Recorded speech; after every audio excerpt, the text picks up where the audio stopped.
Bismillahirrahmanirrahim. Assalamualaikum warahmatullahi wabarakatuh. Selamat pagi anak-anak Bapak semuanya.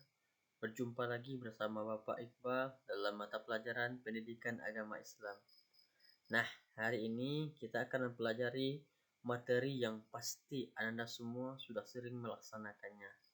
Apakah itu? Ya, benar sekali. Kita akan mempelajari materi tentang sebelum kita mempelajari tentang sholat berjamaah, mari kita lihat dulu tujuan pembelajaran yang hendak kita capai. Apa saja itu? Yang pertama, peserta didik memahami pengertian sholat berjamaah. Yang kedua, peserta didik mampu menyebutkan hukum sholat berjamaah. Yang ketiga, peserta didik mampu menganalisa sholat seorang imam dan makmum. Yang keempat, peserta didik memahami keutamaan sholat berjamaah menurut hadis Nabi. Selanjutnya, peserta didik mampu membedakan jenis-jenis makmum. Dan yang terakhir, peserta didik memahami hikmah sholat berjamaah. Oke, perhatikan gambar berikut ini. Sudahkah kamu sholat? Ayo, siapa di sini yang sholatnya masih bolong-bolong, yang masih tinggal-tinggal?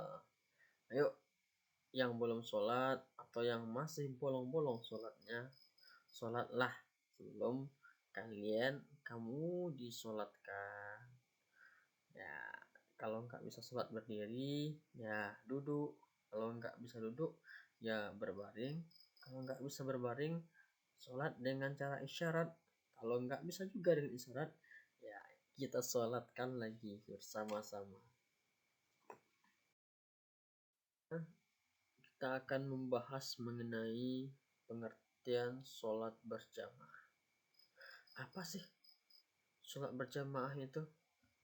Jadi, sholat berjamaah itu adalah sholat yang dikerjakan oleh dua orang atau lebih secara bersama-sama dan salah seorang dari mereka menjadi imam, sedangkan yang lainnya menjadi makmum. Ataupun juga bisa dikatakan sholat yang dilakukan lebih dari satu orang. Wah, coba perhatikan gambar ini. Ini ada sekelompok anak-anak gamers ya yang lagi sholat berjamaah.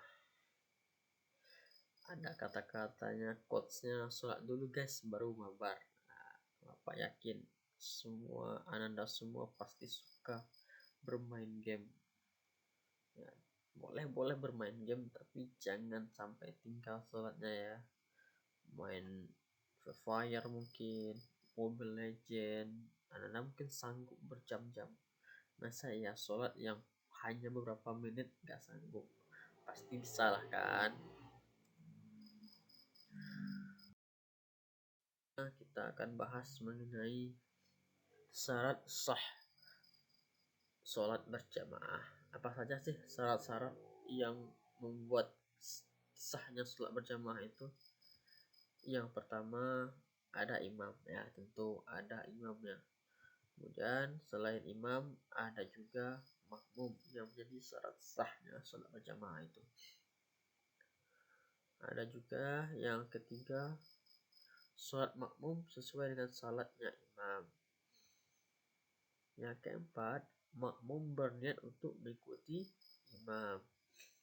Dan yang kelima, sholat dikerjakan dalam satu majelis atau satu tempat. Nah, jangan sampai ini imamnya di masjid, makmumnya di rumah, berbeda tempat dengan imamnya. Nah, itu tidak sah sholatnya. Jadi harus dalam satu tempat atau dalam satu ruangan. Kemudian apa sih hukum dalam mengerjakan sholat berjamaah itu? Ya, para ulama sepakat hukum sholat berjamaah adalah sunnah muakkad. Maksudnya apa? Yaitu sunnah yang sangat dianjurkan untuk dikerjakan dan mendekati wajib. Jadi ingat, sholat berjamaah ini sangat dianjurkan untuk dilakukan. Kenapa? Memiliki keutamaan. Ya, memiliki keutamaan. Apa saja keutamaannya? Ya, ini dia keutamaannya.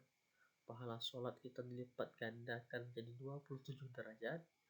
Kemudian kedua, dibebaskan oleh Allah Subhanahu wa taala dari siksa api neraka dan diampuni dosa-dosa kita. Hal itu sesuai dengan salah satu hadis Nabi dalam hadis riwayat Bukhari dan Muslim yang artinya sholat berjamaah lebih utama 27 derajat daripada sholat sendirian. Itu salah satu dalil hadis riwayat Bukhari Muslim yang mengatakan bagaimana keutamaan dari sholat berjamaah. Kita akan mengkaji tentang syarat seorang imam. Itu ada syarat-syarat atau kategori yang perlu diperhatikan oleh seorang imam untuk menjadi imam dalam sholat berjamaah. Yang pertama, Islam, ya. Yang kedua, memiliki ilmu agama. Maksudnya adalah tentu jika kita ingin menjadi seorang imam, tentu kita harus memahami ilmu agama atau memiliki ilmu agama. Apa tujuannya? Supaya terhindar dari kesalahan saat menjadi imam. Selanjutnya yang ketiga, fasih membaca Al-Quran. Nah, seorang imam harus memiliki bacaan Al-Quran yang baik dan benar. Dan yang keempat, syarat seorang imam adalah balik dan berakal. Ya, kalau ada syarat seorang imam, tentu syarat seorang makmum juga ada. Orang makmum. Yang pertama itu adalah berniat menjadi makmum, ya. Selanjutnya, berada dalam satu majelis dengan imam, sama dengan yang disampaikan tadi dari syarat sahnya sholat berjamaah, berada dalam satu majelis dengan imam. Begitu juga dengan syarat makmum, harus berada dalam satu majelis dengan imam. Itu syarat seorang makmum. Kemudian yang selanjutnya adalah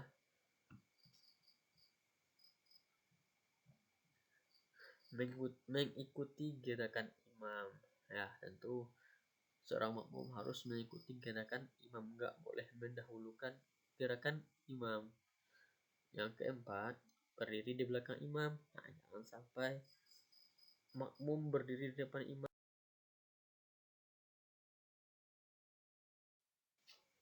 Selanjutnya kita akan membahas mengenai macam-macam makmum.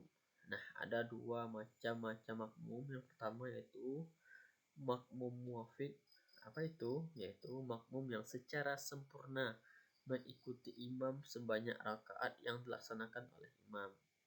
Dan yang kedua, makmum masbuk, yaitu makmum yang tidak dapat mengikuti imam secara sempurna, sehingga dia harus menambahkan sendiri sejumlah rakaat yang tertinggal sesudah imam salam. Jadi makmum masbuk ini sama dengan makmum yang tertinggal atau terlambat dalam mengikuti berjamaah.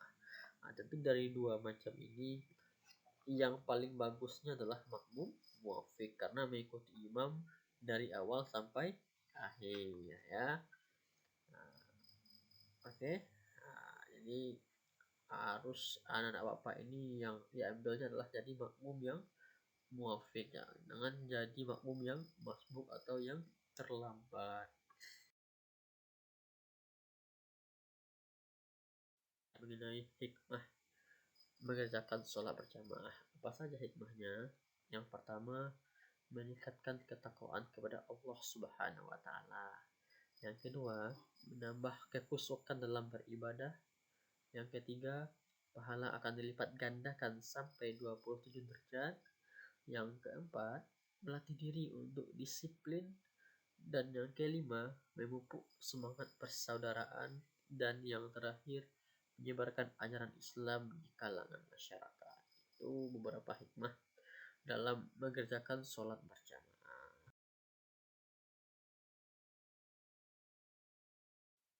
Materi yang bisa Pak sampaikan Mudah-mudahan dapat dipahami dengan baik ya. Dan sebagai kata-kata penutup dari Bapak, jangan tinggalkan sholat. Jadikan sholat itu sebagai kebutuhan. Oke, terima kasih banyak. Assalamualaikum warahmatullahi wabarakatuh.